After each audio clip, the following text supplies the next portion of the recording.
Hello, and welcome to Minimalist EDC. My name's Chris, and today I'm going to do a little disassembly and maintenance on these two guys right here. We have a Raptor and an Apache. I did the unboxing and first impressions of this guy right here, the Raptor, a few days ago, and I was going to do the disassembly and maintenance, but I thought, since we talked so much about the comparison between these two in that video, I was going to do their disassembly and maintenance together because I kind of want to see what the internal workings look like on both of them. And just for science, I don't think I'm going to be able to, but I'm just a little bit curious if the blades are swappable and if I could make a Franken Pena in the end. But nevertheless, let's get started and we'll see how this works. So uh, this don't really need to be maintained at this point in time. The action is fairly good. There's a little bit of grit I can feel in the close, so they don't drop shut, and I don't really expect them to because the blades are pretty light, but going on in the inside here. So first thing I'm going to do is start by taking off the scale, and I don't think I actually need the show side scale at this point in time, so let me just leave that there, and we'll do these both at the same time. And you can watch my first impressions video about why I have an aftermarket clip on this guy. I just don't care for Pena's base clips, but you can see what it would look if it had the base clip on it right there. So once we get this guy off, it should be fairly easy work to get the scale off. I'm doing my best, and this is just best practice. I'm going to leave as many screws with where they came from as possible. So once we get this off, we see that we have a few more internal body screws. We have the steel lock face screw, and we have the pivot screw. So I'm going to, let's see, we need a T6 for that. Grab my T6 here. It is nice that all the outside screws are T8s. Makes it kind of easy just to tighten and tweak the frame a little bit. But I understand why these little internal screws are going to be T6s.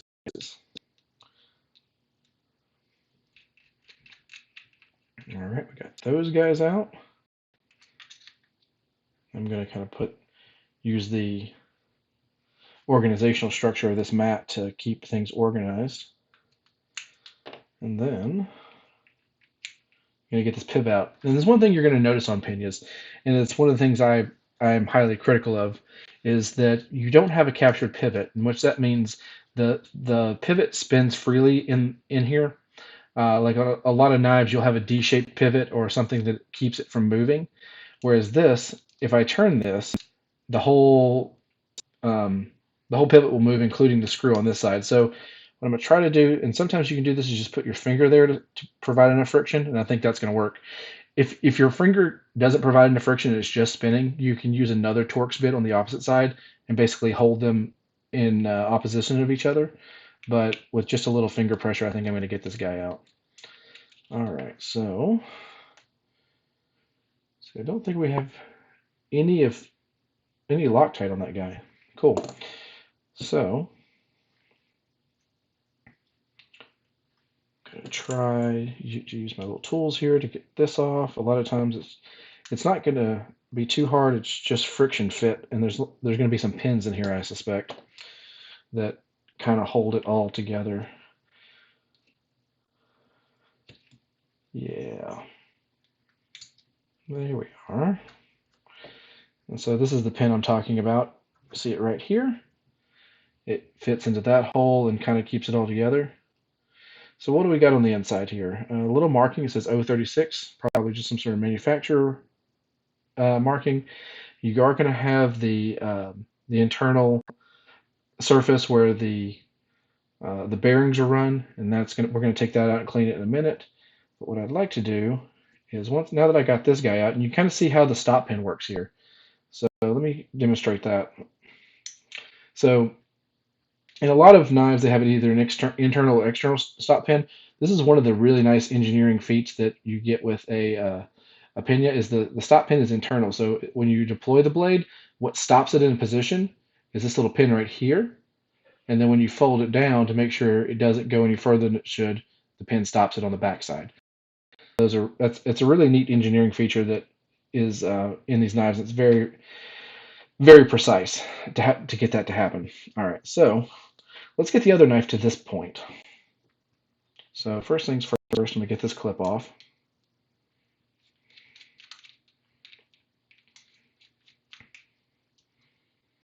And we will get the scale off. All right, so it seems like we've got very standard for a Pena small knife configuration. You're seeing a lot of the exact same screws and the exact same positions, which is very nice for consistency with maintaining these things. All right, and I'm going to keep the Apache stuff separate from the Mula or the Raptor stuff for the moment, because I suspect they are going to be interchangeable, but I don't want to um, mix them up in case they're not. And let's get this pivot out. Okay. This one I'm having to put a little more pressure on because there is some Loctite in here because I have taken this apart and cleaned it before. So I put a little bit of Loctite on the actual mechanism when I put it back together.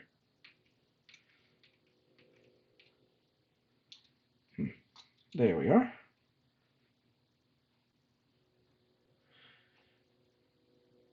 Interesting. So we can already see a difference where I pulled out the whole pin from the scale side. This pulled out the screw, which would fit into there. So these were put together a little differently. All right, I'm getting some washers falling out and some bearings falling out.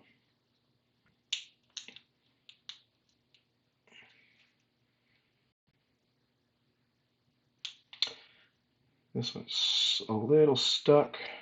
Sometimes if you can get it to rotate, then you can just get it off the pin with a little bit of back and forth. I may not take it off. This one's really stuck on that pin. I may not take it off. I may just maintain it with it butterflied out like that, just because I do not want to force it. All right, so what we can see here is of course, a very similar mechanism, and here's the compatriot part to the other one I just showed you, and they may be reversible, where it may be agnostic about which side you put the pivot in, since it, like I said, it's free spinning. So we're going to move the bearings over there and just take a look at the blade on the stop pin. So we got a very similar situation, right? It's opening and closing, and that stop pin is stopping the motion when it into an open position. So, quick look here.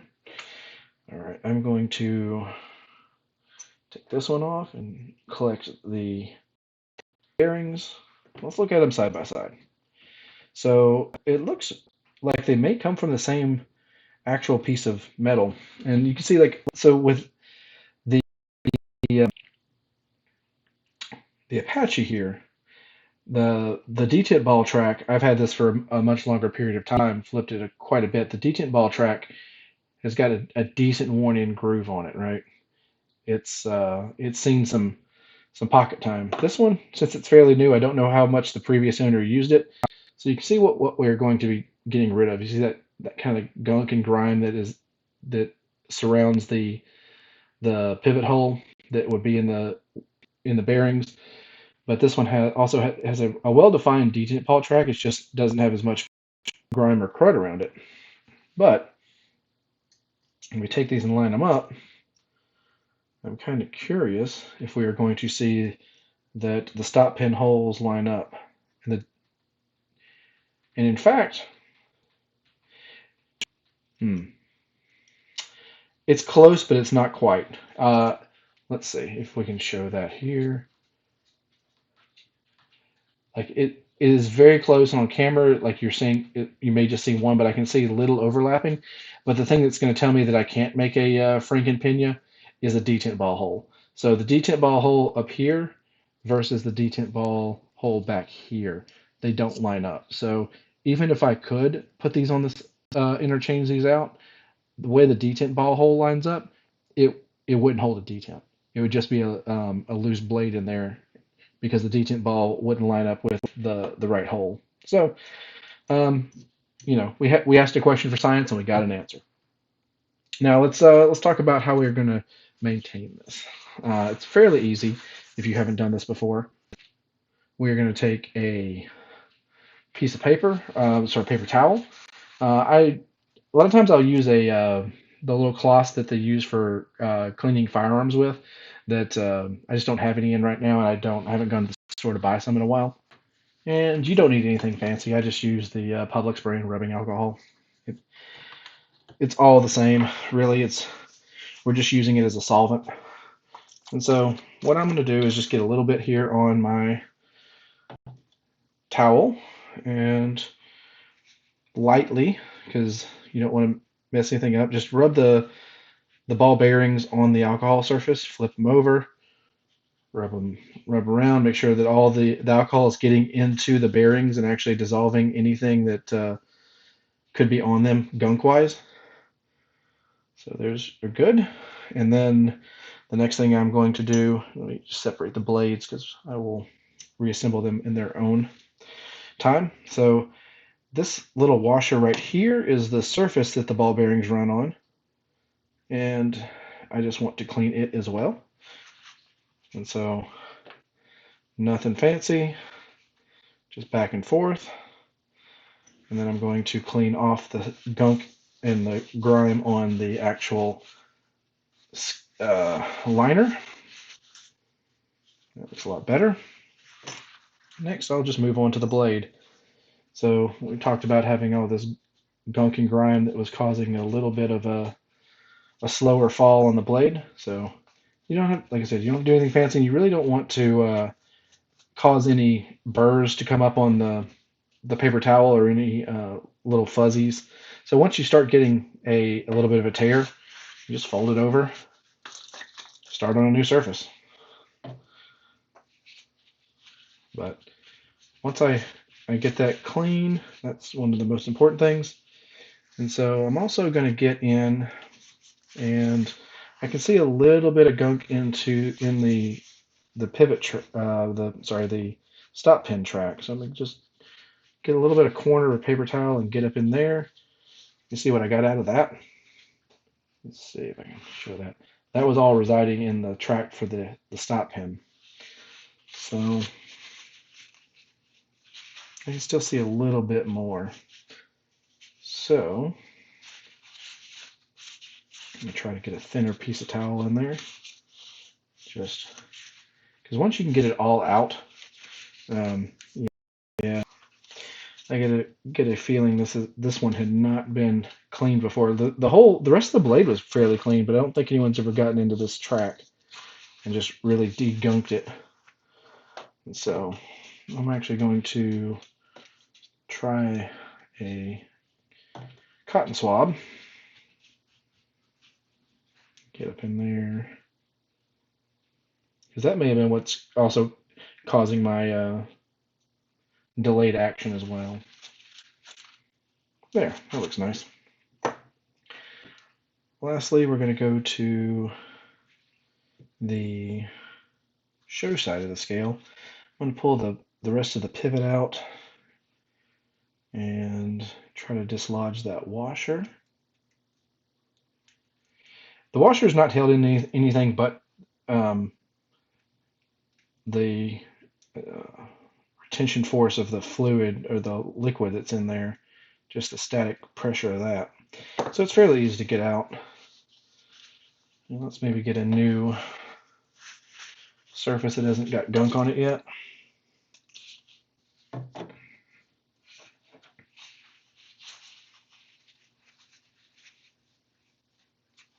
Okay.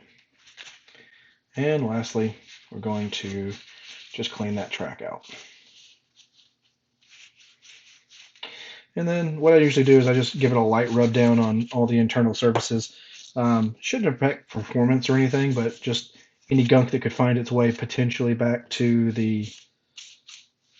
uh, the pivot face or anything. And yeah, that looks pretty good. All right, and now it's clean. We're gonna reassemble it, and we're going to add our lubrication to make sure that it continues to work pretty good. So, lubrication I'm going to use is just your pretty standard KPL.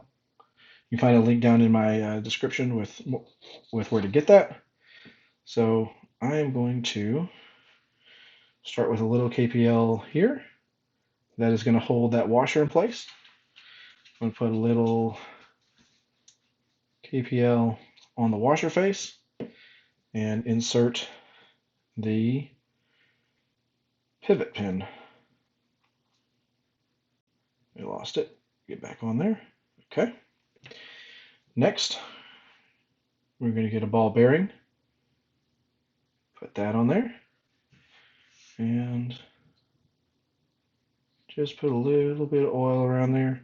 Honestly, you can over oil it, but like after the first day or so of use, any excess oil is going to work its way out. You'll just, wipe it off in your hand and you're good to go.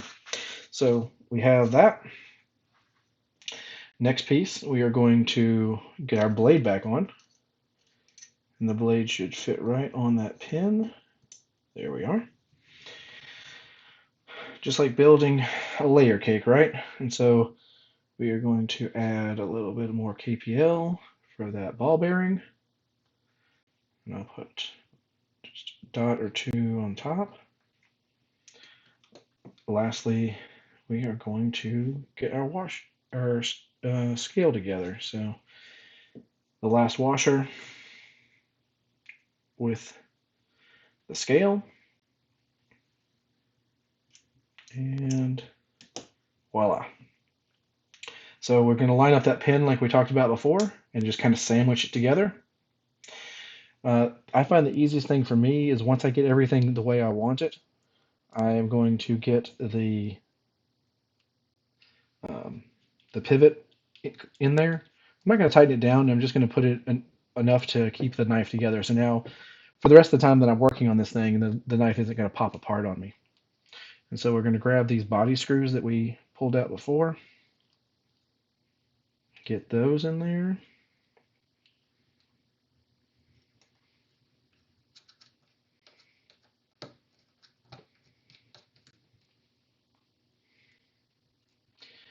I appreciate you guys sitting here with me while I fiddle with the knife. Like, I'm sitting in the room by myself, but at the same time, like, I, I don't know how many people are going to watch this, how many people are going to find it helpful, but I appreciate you guys hanging out.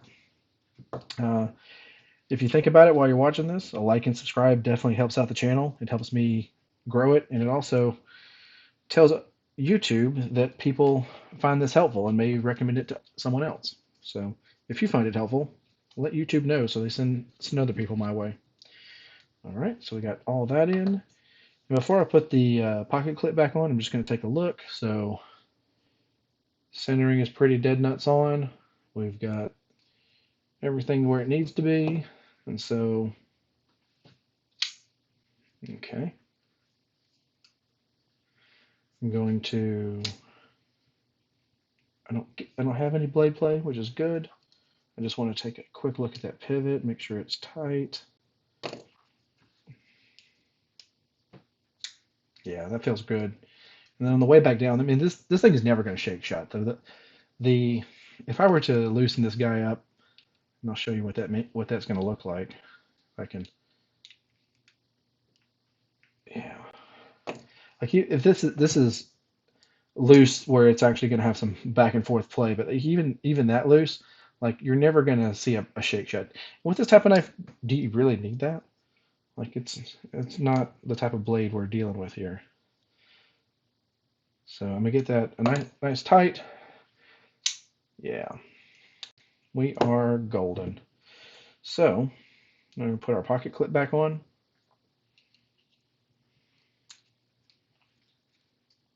And just a little trick, I find it very easy to set my screws in before I screw it down. They just fall into the little holes. and you can line up the threads and get it in there. 1, 2.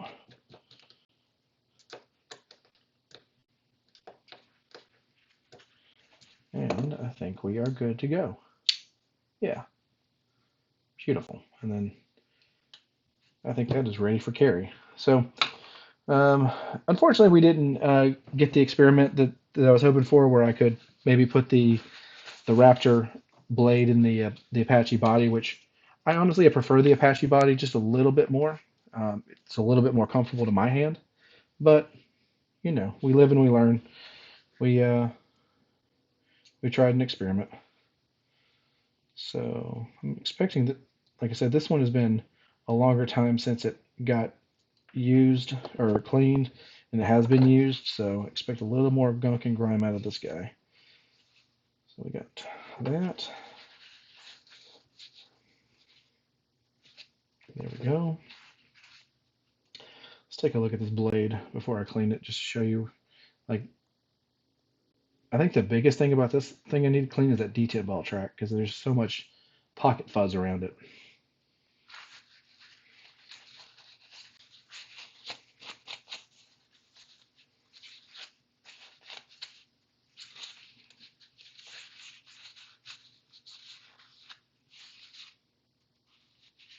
One thing I wish Pena would do would actually add a detent ball ramp to these things. I think that would make for a stellar upgrade. And that all that is so you see how the detent ball makes this path on the blade, and is, well, get it to focus, how it's defined there. If a detent ball ramp is just a little notch here, so that instead of hitting this wall and then jumping up onto the blade, it just gives it a little ramp up to get up there. And for the knives that have that feature, it is just a much nicer feel when you're opening and closing the blade. All right, so let's take a look at these little guys right here. Oops. Get that away from me. Good thing it didn't roll too far. Sorry about that. So since it hit the floor, let me give it a little extra alcohol rub.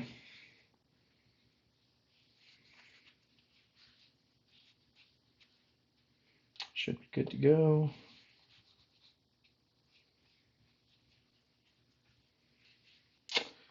And lastly, this washer right here. Yeah, neither one of these Penas was I am the original owner of it. These are both been trades on the knife swap forum on Reddit. And so I don't really know the history of their maintenance and if they were properly maintained prior to getting in my hands. I don't see any evidence that they were mistreated or not cleaned. But I have definitely got knives in where the action was not great, and it was basically a hot mess in there when I finally got to clean it out. It's not the end of the world. These things are made of metal, and you can always clean them. Okay. And just so for consistency, I'm building both of these back the same way with the the pivot through this side of the scale. Because like I said before, I think you can build them back either way you wanted to. They seem to be agnostic about which side they go back on. All right, so we got that. Always lube, always lube, always lube. All right. Blade on. Just a little more gunk.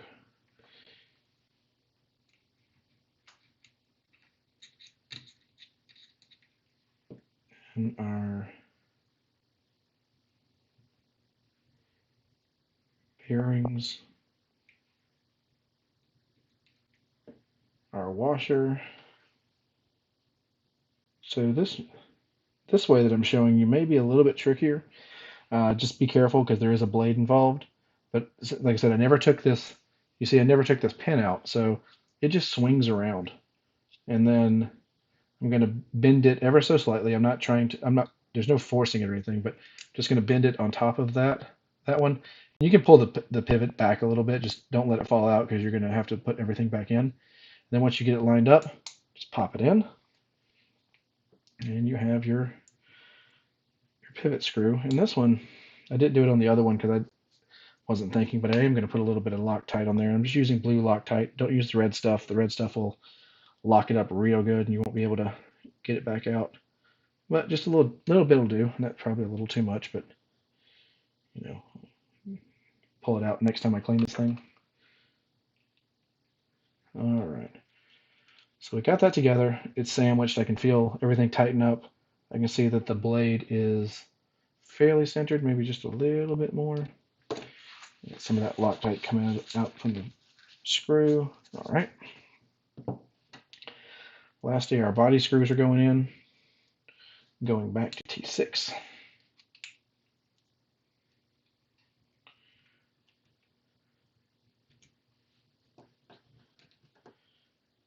And then second T6, and I found these internal screws, I guess, are steel, where the other ones are titanium, because my bit driver is actually picking them up.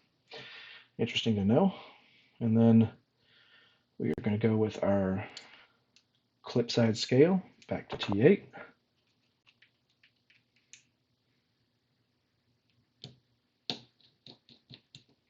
Perfect. And then we left our clip intact with the screws in there, so this should just be an easy drop in and finish up. So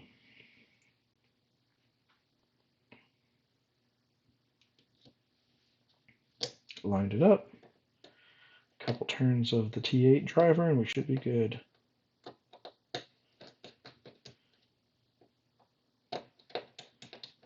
Awesome. Okay, so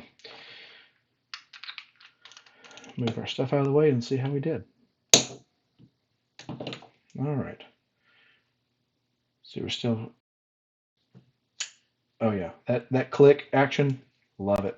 It's the tactile response of a Pena flipper. There's nothing that quite replicates it. It just feels good. Um, like it just responds to the top of your thumb as the blade comes out, and has a very, I guess, forgiving or a giving response to let you know you've done it right. So that, like, it's hard to fail this. It just pops right out. So today we did a disassembly and maintenance on this guy right here, which is the Pena Raptor, and we did a disassembly and maintenance on the Pena Apache.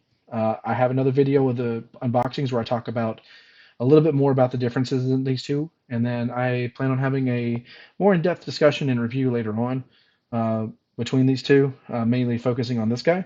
But thanks so much for your time and sitting with me. I appreciate it. Thanks for being part of the community. A like and subscribe would definitely help me out, and thank you, and have a great day.